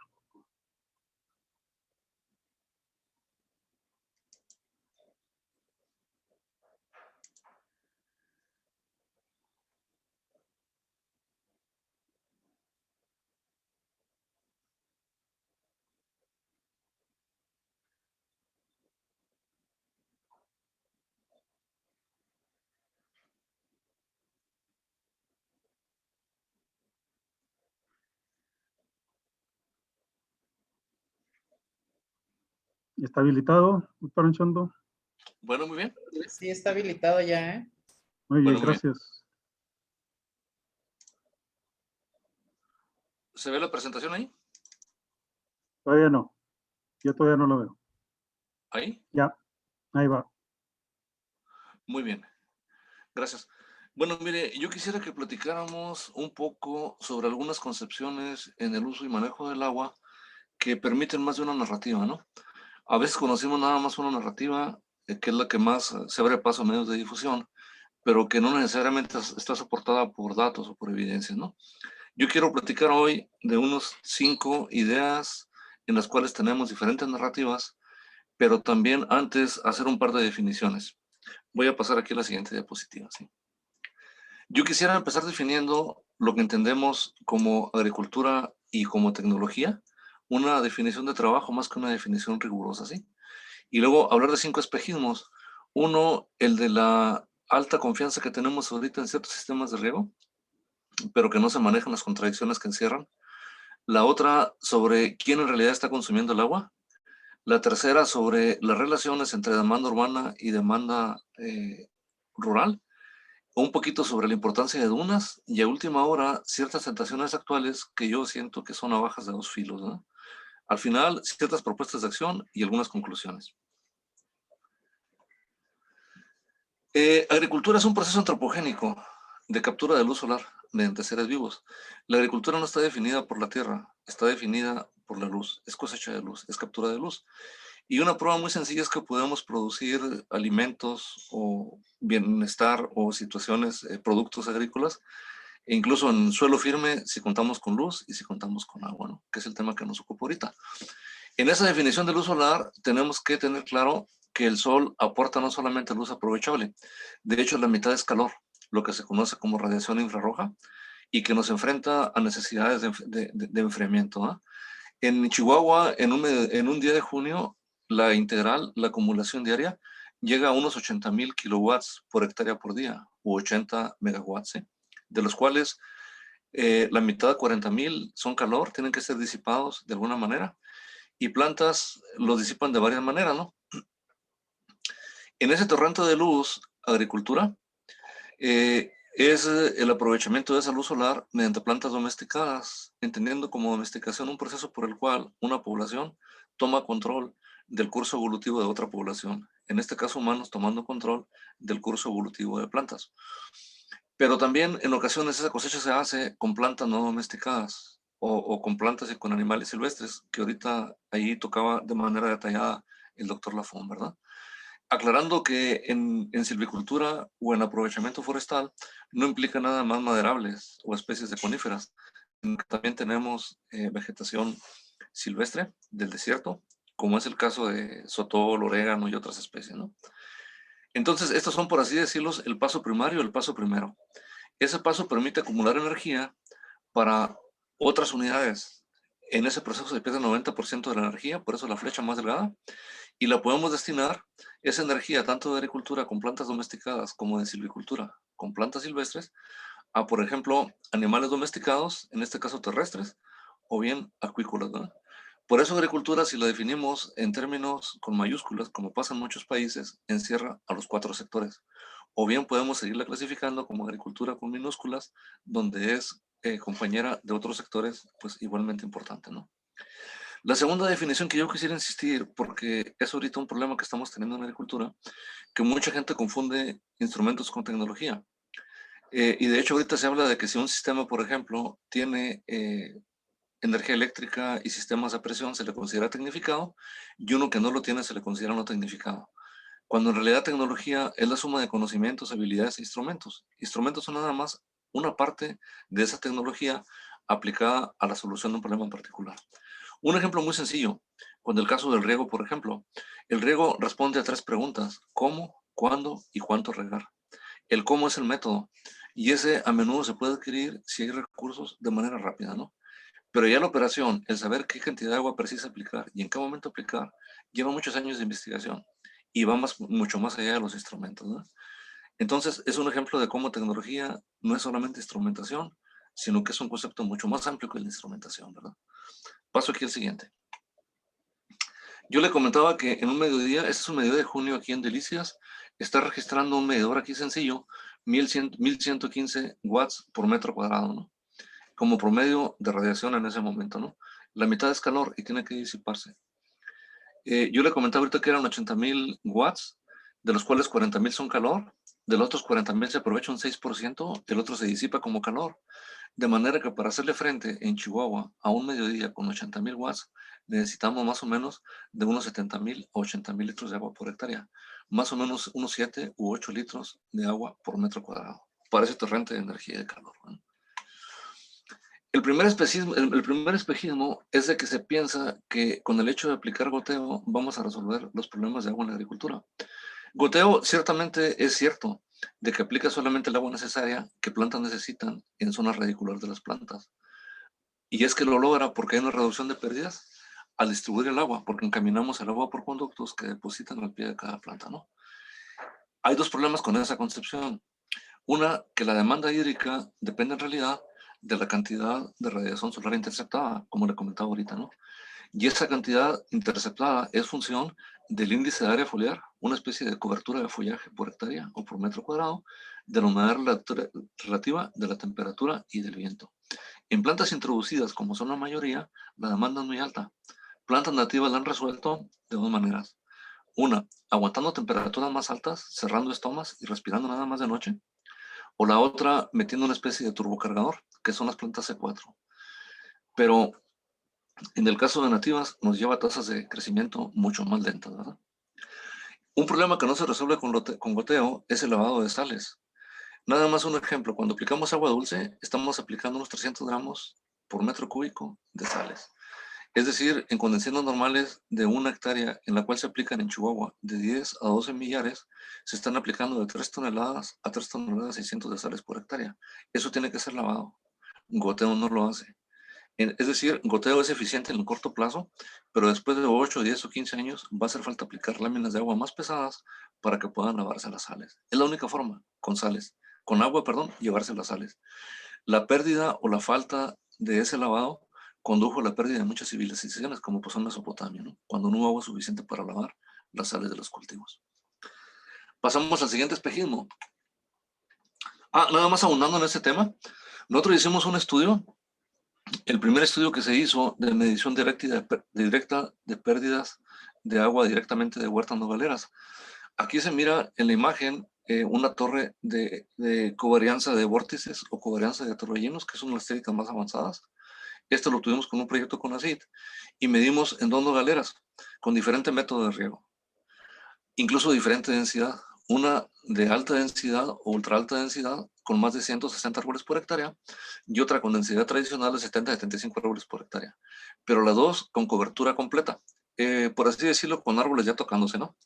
Lo que nosotros encontramos fue el primer estudio que se hizo aquí en Chihuahua en 2014. Lo que nosotros encontramos, aquí está una de las huertas que es barril, donde se está regando con aspersión y con alta densidad o ultra alta densidad, y la otra es maguey con densidad tradicional y goteo. Consumos de agua medidos como evapotranspiración real en milímetros por día de agua es similar en los dos casos. La pendiente de las rectas es igual, no hay separación entre ellas. Incluso si se fija, van siguiendo la marcha anual del consumo de agua de manera muy parecida, ¿no? Está medido del 27 de junio al 5 de septiembre. Es decir, método de riego no significa diferencia. Se puede significar diferencias o ahorros en distribución, pero no quita el problema del consumo. Plantas van a seguir consumiendo agua. Es como si dijéramos que a una persona le damos 1,5 litros de agua en una sola botella por día y a otra le damos en botellitas de 1/4 de litro y le damos menos porque son botellas más chiquitas. No, el volumen es el mismo, ¿no? Aquí pasamos al siguiente. El segundo espejismo es quién está consumiendo el agua, ¿no? Si usted revisa en muchas publicaciones, va a encontrar que la primera señalada es el sector agropecuario, ¿no? Está aquí con esta parte basal café de las barritas, enseguida el abastecimiento público y luego el industrial. Desde luego, si nos movemos de zonas áridas y nos vamos a zonas más húmedas, esa proporción disminuye porque mucho se da de temporal, ¿no? Pero en realidad, esa agua que se utiliza en la agricultura va destinada a los centros urbanos. Es decir, hay un desplazamiento virtual del agua, de la agricultura a los centros urbanos, incluso entre países. Incluso se da la situación de que cuando le compramos maíz a Estados Unidos, lo que le estamos comprando en realidad, en el fondo, es agua. Porque, por ejemplo, esta es la huella hídrica de diferentes cultivos. Una hamburguesa, por ejemplo, requiere más o menos 3.500 litros de agua. 1 kilo de tomate, 214. 1 kilo de papas, 287. Y si llegamos a 1 kilo de carne de vacuno, son 15.000 litros de agua, ¿no? Pero también si empezamos a usar biodiesel, que en realidad el término correcto es agrodiesel porque son técnicas agrícolas que desplazan agricultura y utilizan agua para alimentos, para producir combustibles, ese se lleva más o menos 11.000 litros de agua. De manera que un mexicano promedio requiere en el día no solamente 1,5 litros que se está tomando en forma líquida, sino unos 5.000 litros que están de base en los alimentos. Entonces, cuando estamos utilizando agua en la agricultura para enfriar los cultivos, en realidad estamos utilizando agua que va a ser destinada a las ciudades, ¿sí? Pasamos al siguiente espejismo. El siguiente es, y nos está pegando muy duro ahorita en la agricultura, cuando se dice el consumo humano es primero. ¿Eh? Es una navaja de dos filos, porque originalmente la Ley Federal de Aguas tenía el propósito de proteger los manantiales y fuentes de agua de los poblados de la mano de los latifundistas rurales, para que no tomaran el agua de manantiales para regar los cultivos, ¿no? El problema está en la interpretación actual. Ya ven que muchos planteamientos humanos encierran contradicciones. En el caso nuestro se ha usado de manera que perjudica a la agricultura y al final a todos, porque ahora una persona en la ciudad compra terrenos baratos. Para que usted se dé una idea, muchos de los predios que usted mira a la orilla de las carreteras o un poquito lejos de Chihuahua son muy baratos. Se venden más o menos en $300 la hectárea o en $250 la hectárea. Entonces esta gente los compra baratos, no hay agua. Él debiera justificar una fuente de agua para poder fraccionar. Pero lo que hace a través de administraciones municipales o de gubernaturas o de gobierno federal, presiona a la agricultura para que suelte agua en nombre de necesidades urbanas. Lo que se hace simplemente con el agua de los agricultores, se está dando valor a un predio que no lo tiene, con tal de que lo pueda vender más caro, ¿no? Y eso nos está pegando muy duro y nos va a pegar más duro, porque al final de cuentas, ¿verdad?, pervierte lo que yo considero que son fundamentos del derecho, de que el que es primero en tiempo es primero en derecho. Y la segunda es gente que hace inversiones muy fuertes. Ahorita en huertas frutícolas, sobre todo de larga duración, en Nogales, por ejemplo, son proyectos de 200 años, ¿no? Y ahí está la inversión y ahí se queda, ¿no? Pero sobre todo, acaba haciendo un daño a la propia ciudad porque se disminuye la producción de alimentos. Entonces, lo que se está haciendo con la expropiación del agua es más que nada dar dinero a gente que compra terrenos baratos sin agua y luego le quita el agua a los agricultores. Hay soluciones, las vamos a ver ahorita al final, desde luego que hay soluciones, ¿no? Una solución es permitirle al agricultor que en su caso rente los derechos de agua en la ciudad. No sé cómo paga usted el agua en la ciudad, pero un agricultor estaría feliz de rentar su derecho a agua si le pagaran a 2 pesos el metro cúbico. Ese sistema se ha utilizado como un éxito en California, en muchos estados, en países. No se le quita el agua al agricultor porque es su concesión, se la renta. Incluso hay subastas, ¿no? En las cuales va la gente y dice, pues este año no produzco, ¿no? Pero no sale de la agricultura. No vende tractor, no vende tierra, sino que rentas agua por 1 año, 2 años, en lo que se repone y luego vuelve, ¿no? Pasamos al siguiente. Dunas. Dunas son muy atractivas, ¿no? Si usted ha caminado por dunas de Samalayuca o de las Arenas Blancas en Nuevo México o acá en las dunas en Coahuila, ¿sí?, en Cuatro Ciénegas, las dunas tienen mucha humedad. De hecho, usted apenas excava 1 metro, metro y medio y encuentra agua, ¿no? Y es agua prístina, es agua de muchísima calidad. El problema que tenemos, se están sobreexplotando, se está sacando el agua. Esas dunas se conservan en su lugar por la humedad las compacta. Están en ese lugar por la humedad, ¿no? Al momento que le empecemos a sacar agua, van a empezar a volar. Y el efecto va a ser tremendo sobre ciudades, sobre cultivos, porque son muy abrasivas. En cuanto el viento empieza a soplar sobre ellas, las va a empezar a mover, ¿no? Y eso le pega durísimo a las ciudades. De hecho, es el problema que está empezando a tener ya Cuatro Ciénegas, ¿no? Y es el problema que vamos a tener en un rato más, unos años más, aquí en Samalayuca, en Ciudad Juárez. Paso al último espejismo. Algunas tentaciones, oiga. Mire, ahorita anda muy de moda la siembra de nubes, pero la propia Organización Meteorológica Mundial desaconseja la siembra de nubes con fines de combate de sequía. Por una razón muy sencilla, ¿no? La siembra de nubes se hace en aquellos medios donde hay más de un 80% de humedad. Y cuando tenemos sequía, andamos con humedad del 10, 20, 30, 40%. ¿De dónde va a tomar humedad, no? De hecho, los técnicos lo conocen perfectamente. Este año aquí en Chihuahua, la siembra de nubes se hizo cerca del Moinora, acá en la parte suroeste de Chihuahua, porque es la parte más alta, la que tiene más humedad, ¿no? Pero en condiciones de desierto, la siembra de nubes no va a resolver nada, ¿no? Aparte, en caso de que lográsemos un incremento de humedad, se ha logrado en zonas, por ejemplo, de esquiaje, donde se logra mayor precipitación, con fines económicos, ¿no? Pero porque hay humedad. Se ha logrado también, y es donde vienen ya los problemas, ¿no? Hay gente que espera casarse en 3 días y hay pronóstico de lluvia, está contratando aviones para que vayan y se ven las nubes descarguen, de manera que no le echen a perder el día de su celebración, ¿verdad? Van a empezar las situaciones frívolas, ¿no? Pero en fin, funciona cuando hay humedad. Cuando no hay humedad no resuelve nada. Más aparte hay otro problema, ¿no? El problema que tenemos va más allá de la falta de precipitación. Tiene que ver con el aumento de la temperatura. Mire, en la cuenca del Colorado se demostró que la precipitación en los últimos 15 años bajó 5%, pero el escurrimiento del río Colorado bajó 20%, bajó 4 veces más. ¿Qué es lo que pasa? Con una temperatura de 1 grado promedio en el aumento en la temperatura del suelo, se disipa más humedad, plantas gastan más humedad, el suelo gasta más humedad y cuando llueve escurre menos hacia los ríos. Entonces los problemas son más de fondo que la simple siembra de nubes. La otra que anda muy de moda o anduvo muy de moda es la venta de geles, que en realidad son geles de poliacrilamida como los de los españoles, argumentando que almacenaban 50 veces su peso en agua, ¿no? Nosotros hicimos pruebas, ¿no? Es muy sencillo, usted lo humedece y lo pesa y encontramos que lo más que almacenaban era 8 veces nada más, ¿no?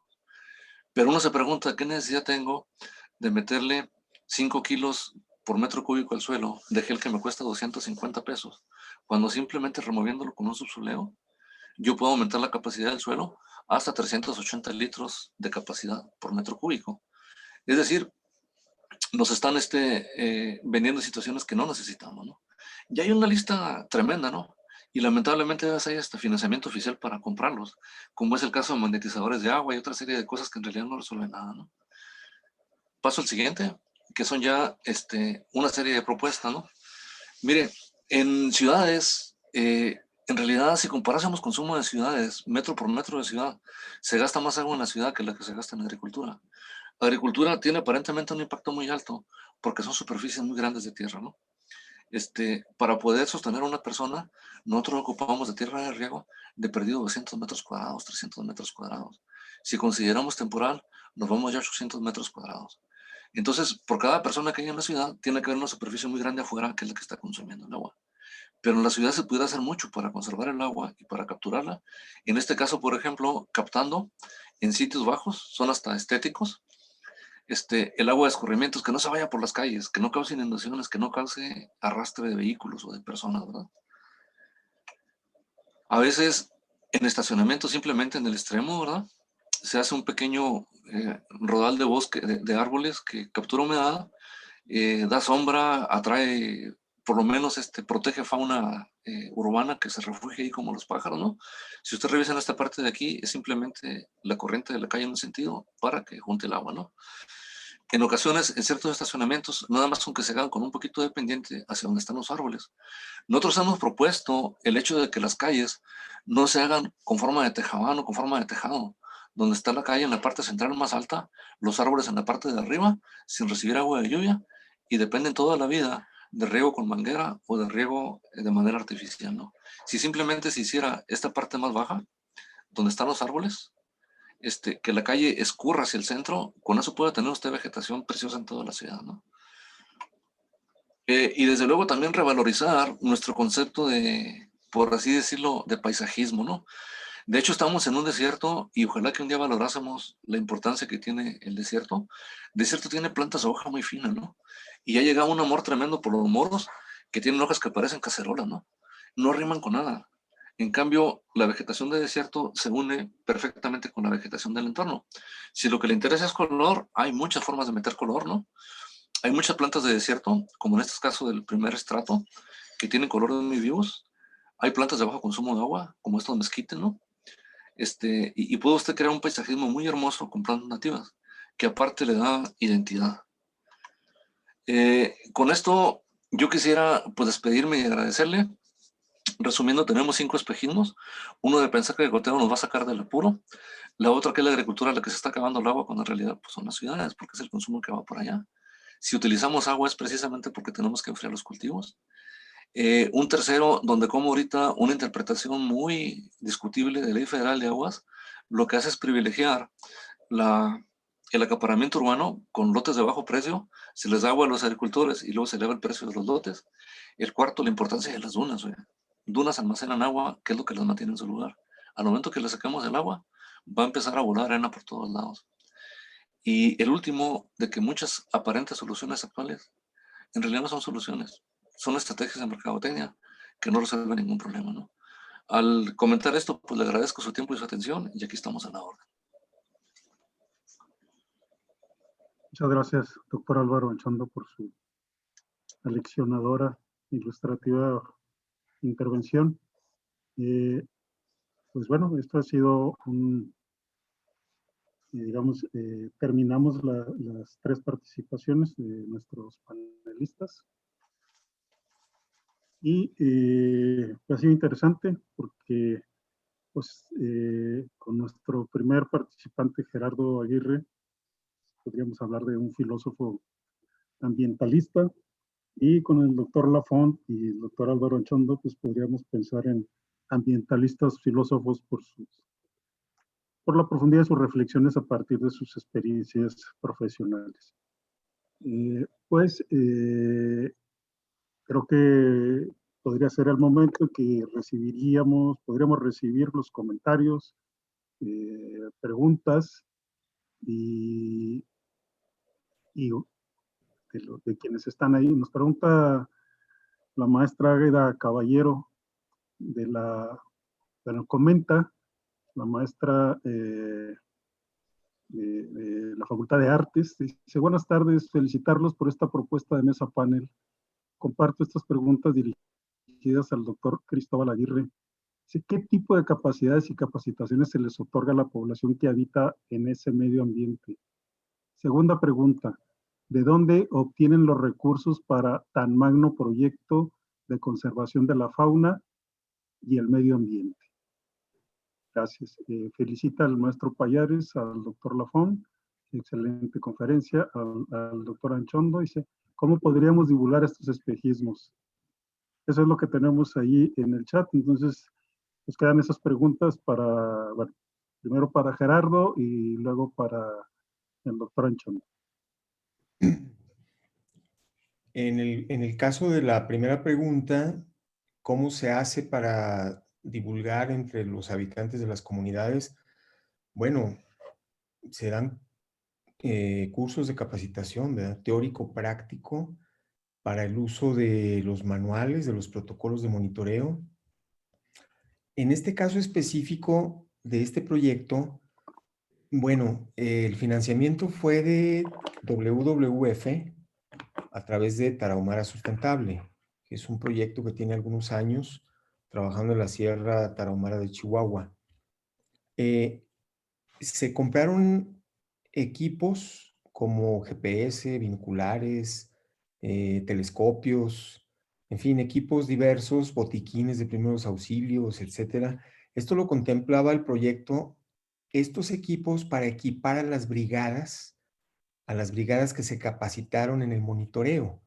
Entonces se entregaron, bueno, primeramente se dio la capacitación en el uso de los manuales y en el uso de los equipos, que por cierto los protocolos de monitoreo allí explican cada uno de los equipos, ¿verdad? Y cómo se utilizan. Por ejemplo, en el caso de cámaras trampa, por ejemplo, ¿verdad? Cómo se le hace para instalarlas, para cosas que aprendí yo ahí mismo, por cierto, porque no era ningún experto en esas cosas. Bueno, pero bueno, efectivamente fue un proyecto pues que sí se financió por WWF, y me parece que fue un proyecto completo porque se dio capacitación y se entregó equipo para que se pueda continuar con el monitoreo que se inició cuando se dieron los cursos de capacitación. No sé si eso responda suficientemente a la pregunta. Gracias. Gracias, maestro Gerardo Aguirre. Sí, la otra pregunta que teníamos, que va dirigida al doctor Anchondo, dice: ¿cómo podríamos divulgar estos espejismos? ¿O cómo podríamos disolver estos espejismos? Sí, sabe que una dificultad que hemos tenido es que incluso en el medio técnico, sobre todo en el oficial, hay casi una sola narrativa, ¿no? Y es casi tabú dar una opinión un poquito diferente. Pero ahí están las necesidades. Y en esa divulgación yo agradezco mucho el tener la oportunidad de compartir este espacio con ustedes. Y ojalá que luego tuviéramos la oportunidad de hacerlo a través de una revista de divulgación o alguna publicación que permitiera exponer esta visión que tenemos algunos técnicos, ¿no? Y que no contradice, pero sí tiene que complementar la narrativa oficial de muchas cosas. Sí, gracias. Creo que ya no tenemos ningún otro comentario.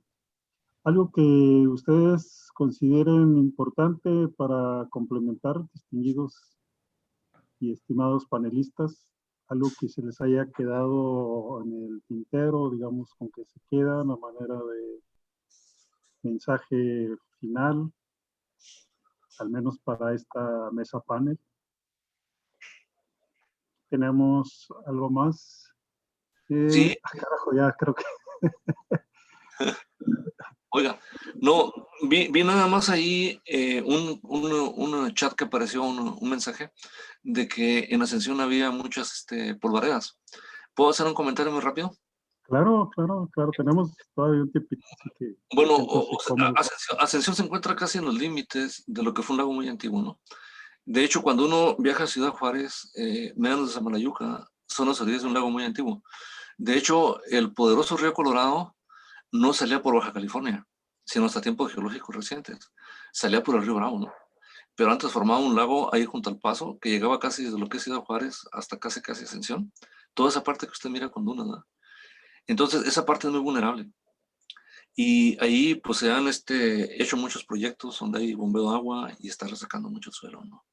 Y en la medida que sigamos sacando agua de diferentes regiones, pues el problema va a seguir. Pues sí, comentaba eso sobre las polvaderas en Ascensión, ¿no? Sí. Donde está entrando ahora se están los bisontes, ¿no? Se está recuperando sí. esta especie, ¿no? Janos. Y que de hecho, pues nada más recapitulando, Ascensión fue un pueblo que estuvo originalmente en Mesilla, Nuevo México, ¿no? Cuando la anexión de la Mesilla, hubo mexicanos de aquel tiempo que siguieron siendo mexicanos, se vinieron y fundaron Ascensión, ¿no? Ok. Bueno, sí, es bueno saber esa parte de la historia. Adi Jagger dice, ¿cuáles son los riesgos al establecer el pasto bufel en el estado de Chihuahua? Supongo que la FON sabe de eso.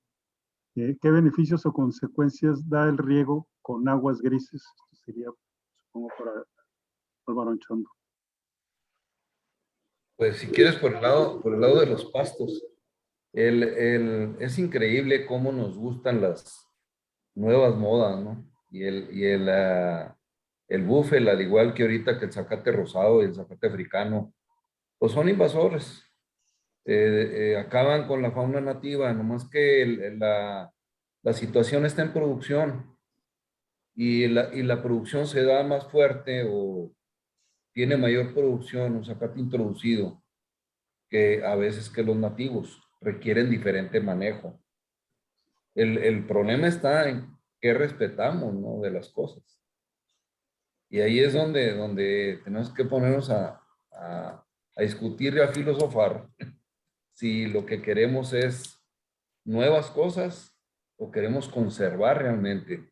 Ahorita se habla de manejo regenerativo y regenerar sería ir hacia el pasado y las condiciones adecuadas, pristinas, de origen, no hacia cambiar las cosas. Pero la producción nos lleva hacia ese lado. Es similar a lo que platicaba ahorita el maestro Anchondo, ¿eh? El agua no es que los usen los agricultores. El pasto búfel, pues los riesgos son que va a competir con muchas otras especies. De repente, como en el caso de Sonora, tuvo una plaga que lo anda batallando para ver cómo hacerle para acabar con la plaga de ese pasto. Y al final de cuentas, el que manda es de vuelta el pueblo, son las necesidades. Y la gente de producción, pues de repente dice, oye, a lo mejor este paso que es más productivo. Y ese es el problema, ¿no? Los riesgos es competencia, es posibles problemas que no se tienen. Y bueno, y las utilidades, pues son mayor producción de forraje en forma inmediata, en forma general. Pero hay que ponerlo sobre la balanza. Gracias. Sobre las aguas grises. Sí son aprovechables y es muy sencillo. Mire, se pueden aprovechar las aguas de lavadora, las aguas del lavabo del baño y las aguas de fregadera de la cocina. No hay ningún problema con plantas que estén establecidas en suelo, en jardín. Donde puede haber un poquito de problema en plantas de maceta porque el volumen radicular es más pequeño. Pero puede uno canalizar perfectamente el fregadero. O sea, dejar uno conectado a la red pública sanitaria únicamente la taza del sanitario. Todas las demás se pueden canalizar hacia el jardín, se pueden aprovechar. Y se puede regar. Nosotros tenemos muchos años aquí en la casa con la lavadora dirigida a un hogar y es con lo que se riega, ¿no? Y en el techo de la casa las canaletas están dirigidas al jardín, de manera que mucho se riega con la lluvia, ¿no? Usted tendrá presente que 1 milímetro de lluvia equivale a 1 litro por metro cuadrado. Entonces, cuando cae un aguacero de 10 milímetros, ¿verdad? Y la casa tiene 100 metros cuadrados, pues está recibiendo 1000 litros de agua, ¿no? Y todo es aprovecharlo por el jardín y almacenarlo en el suelo. ¿No? Qué bien, qué bien. Gracias. Todavía tenemos más. Esta va para Alberto Lafón. Doctor Alberto Lafón, ¿qué tan difícil es luchar contra la naturaleza? Y me refiero al motivo por el cual algunas especies tomen espacios en los que anteriormente no habitaban y afectan el lugar, y por otro lado, de qué forma se actúa para evitarlo. Sí, muy buena pregunta. Pues la naturaleza misma va diciendo, ¿verdad? ¿Qué tan difícil es? Completamente difícil o imposible luchar contra la naturaleza. Tenemos de estar de su lado para entender qué es lo que estamos haciendo. Pero algunas especies toman ventajas. Vamos a decir, por ejemplo, en fauna, los coyotes. El coyote ya anda por todos lados, no había en Alaska, no había en Centroamérica, ya están allá. No había en Yucatán, ya están en Yucatán. Pero ¿por qué hemos acabado con especies que controlaban al coyote? Caso del lobo. Entonces, ¿qué tan difícil? Pues es tan difícil como eso, como volvernos lobos en vez de los que había y tratar de que los coyotes estén en su lugar. ¿Cuándo lo vamos a lograr? Nunca. Si hablamos de vegetales, es muy similar. Va a ser muy difícil que luchemos contra pasto africano, que empezó como una parcela de prueba hace 40 años, ahorita están más de la mitad del estado. Y eso, ¿cómo evitarlo? Pues tratando de evitar el traer nuevas modas, como el mismo zacate búfel, como el mismo zacate africano, como los borregos berberiscos, que ya son una plaga y son vectores de enfermedades, como el jabalí europeo, que se trajo para como especie cinegética y es una plaga que acaba con todo y son portadores de enfermedades. Entonces, ¿qué tan difícil es? Pues casi siempre las especies que se convierten en plagas y toman ese dominio, que es la tercera fase en la invasión, el dominio territorial. Después de la adaptación y la reproducción, sigue el dominio. Cuando ya tienen el dominio, prácticamente es incosteable e imposible acabarlas. Caso de la paloma euroasiática, los periquitos que andan aquí en la ciudad, las ardillas que están en nuestra ciudad deportiva, que las metieron porque estaban muy bonitas y no había. Y ahorita son una plaga tremenda y ahora sácalas. Hasta que no muerdan un niño y hay un ataque de rabia, se van a dar cuenta que es un problema en vez de una solución y le seguimos dando comida y demás. La naturaleza es sabia. Deberíamos aprender cuáles son sus reglas naturales, precisamente. Queda otra ahí en el chat, maestro Enrique Payeras, dice, cuando hablo de divulgación es hacerlo más popular para poder sensibilizar a los políticos que ignoran todo esto. Supongo que va dirigido al doctor Anchondo. Sí, sí, tiene mucha razón y gracias por precisar ahí el término. Nosotros a veces hemos animado a los compañeros a tener un papel más activo en programas de radio, en reuniones de productores, para tratar de sensibilizar un poquito más, ¿no?, hacia lo que está pasando con el agua y de cómo algunas alternativas que se presentan como soluciones en realidad no lo son, ¿verdad? Es parte del mismo problema, nada más extendido y dejado hacia atrás, hacia adelante, que siga más hacia adelante, ¿verdad?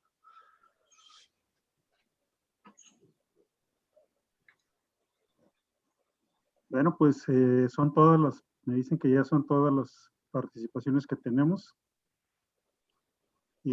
Ahora sí, si alguien quiere agregar algo. Heriberto, Sí, Gerardo, solo quisiera hacer un comentario breve. Hace 70 por años, favor. Aldo Leopold, en los Estados Unidos, publicó La ética de la tierra, donde dice que pues ha llegado el momento en que la evolución nos lleve a actuar éticamente, no solo entre nosotros, los seres humanos, sino actuar éticamente con la naturaleza misma, los seres vivos y no vivos. Aristóteles, ya 2500 años, 400 más o menos, había dicho que la naturaleza nada hace en vano. Todo lo que está ahí es por algo, ¿verdad? Porque la evolución lo ha hecho.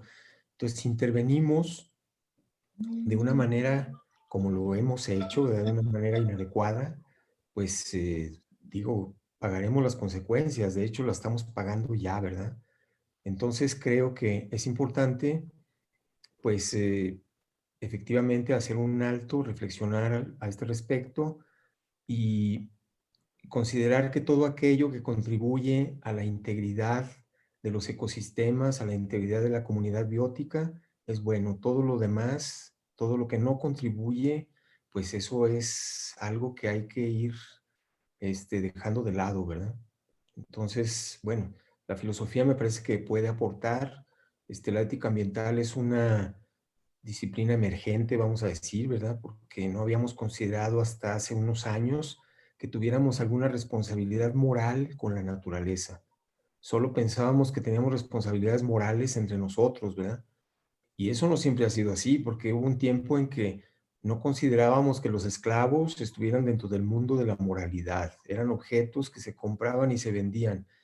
Y la naturaleza la hemos considerado igual, ¿verdad? Objetos que se compran y se venden y se hace lo que sea, independientemente de las consecuencias. Entonces yo creo que es importante hacer un alto y pensar las responsabilidades que tenemos como seres humanos con el mundo de la naturaleza. No son agentes morales los animales ni las plantas, pero sí deben ser objeto de nuestra consideración moral. Mm, por nuestra propia supervivencia, pero no solo por eso, ¿verdad?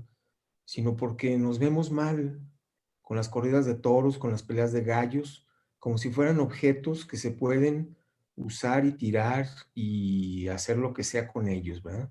Entonces yo creo que es importante esta como conjunción entre la reflexión ética, filosófica y la ecología, ¿verdad? Que es la ciencia de las interacciones que hay en el mundo, la interacción que existe entre los diferentes elementos que conforman pues este ecosistema grande que es el nuestro. Y nosotros somos una parte, ¿verdad? No solo una parte. O sea, no somos los señores, los amos de la naturaleza. Somos una parte que está ahí, ¿verdad? Y una parte muy frágil, de lo más frágil que hay, ¿verdad? Mucho más frágil que lo que tienen de las posibilidades que tienen otras especies que están ahí también y que, bueno, desafortunadamente tenemos una idea equivocada, ¿verdad?, de nuestro papel en este mundo, porque pensamos, digo, sobre todo a partir de la modernidad, que somos los señores, los amos del mundo y que podemos hacer lo que sea. Y entonces introducimos especies porque nos da gusto, porque lo que sea. Y si algo nos da placer, pues lo hacemos como las peleas de gallos, pues a eso a lo que me refiero, ¿verdad? Entonces yo creo que sí es un momento muy importante pues en la vida del planeta y en la vida del hombre, ¿no? Entonces, bueno, es todo lo que quería decir. Gracias. Muchas gracias. Buen comentario. Gracias. Tenía el micrófono cerrado. Doctor Anchondo, doctor Lafón. Yo nada más un comentario muy rápido, ¿no? Sobre el valor de los animales en el sentido más amplio. Cuando uno dice, veo a otro ser humano como mi semejante, no estamos hablando de que seamos iguales físicamente o que pensemos lo mismo, sino que hay cosas que nos unen y que tenemos en común, ¿verdad? Y lo que uno mira en los animales es que ellos también sienten hambre, dolor, frío, sienten la pérdida de seres queridos, y lo mira uno en la madre que pierde las crías cuando trata de resucitarlos o de revivirlos o de rescatarlos, ¿verdad? Y en ese sentido, y desde un punto de vista personal, yo sí los considero semejantes a nosotros, porque sufren y sienten como sentimos nosotros. Gracias. Doctor Lafón. En el caso de hablar de la conservación es quizá volver de vuelta a lo de regenerar qué era o qué debemos de ser. Y tenemos una responsabilidad mucho mayor que el resto de los miembros de los ecosistemas. Somos supuestamente pensantes, ¿verdad? Pero también hay que considerar que la sustentabilidad de los ecosistemas es el conservar y el hacer uso correcto de los recursos, incluyendo los que hay y ante todo bajo el concepto moral y ético de hacerlo de tal manera que existan en condiciones lo mejor posible para poder hacer el uso más adecuado de los mismos. Y estoy hablando de plantas, de agua, de animales, ¿sí? Del aire, que al final de cuentas son los recursos con que contamos para sobrevivir, pero que a veces también se nos olvida que tenemos un papel en ello y que de repente nos cambiamos de bandera y quisiéramos, hablamos de respetar a la fauna silvestre, pero nos encanta la carne asada, ¿no? El comer pollo Kentucky o X marca nos evita el dolor de haberlo matado, pero nos encanta rostizado, con no sé qué fórmulas y demás. Tenemos un papel y somos consumidores, pero hay que respetar los diferentes reinos, el vegetal y el animal, para que haya lo suficiente. Y una cosa que comentaba el maestro Anchondo, que si vamos a utilizar algo que no sufra, tiene sentimientos, utilízalo de una correcta manera. Eso sería mi aportación final. Pues muchas gracias, doctor Lafón. Muchas gracias a los tres por su tiempo. Esperamos que esto deje huella, que este espacio de reflexión, de diálogo, de discusión, pues contribuya a los diferentes objetivos, a la solución de problemas que nos hemos planteado aquí. Y bueno, pues que vaya marcando pauta en la medida en que se toquen, se discutan estos temas, ¿no? Por lo pronto, pues estamos contentos, satisfechos con haber creado este espacio. Esperamos que haya más, que se mantenga desde aquí de la Facultad de Filosofía y Letras, en una semana del humanismo, con un tema pues sobre ética y educación.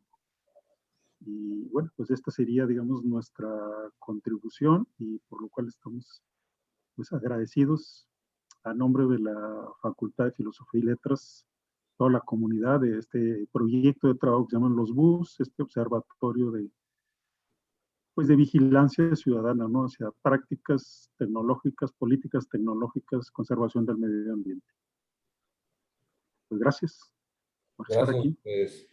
Gracias a quienes nos acompañaron. Buenas tardes. Gracias a Karen Licón, que nos apoyó toda la tarde, todas estas 2 horas.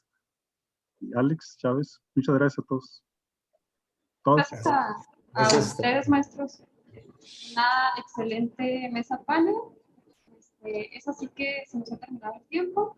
Me permito leer las constancias que emite la Universidad Autónoma de Chihuahua.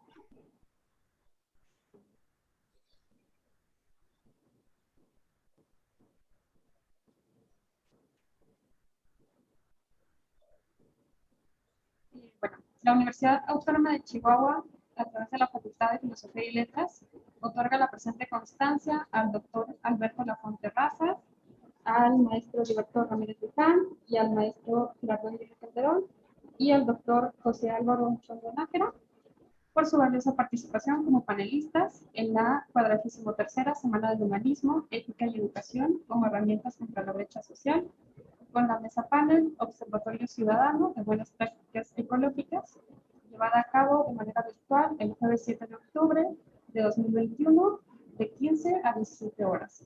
Firman el doctor Armando Villanueva Ledesma, director de la Facultad de Filosofía y Letras, y el secretario de Extensión y Difusión, el maestro Alejandro Chávez Ramírez. Estas constancias se las enviaremos por correo junto con nuestro agradecimiento. Muchas gracias. Gracias a ustedes, nuevamente. Gracias. Gracias. Bueno, pues espero que podamos coincidir en algún otro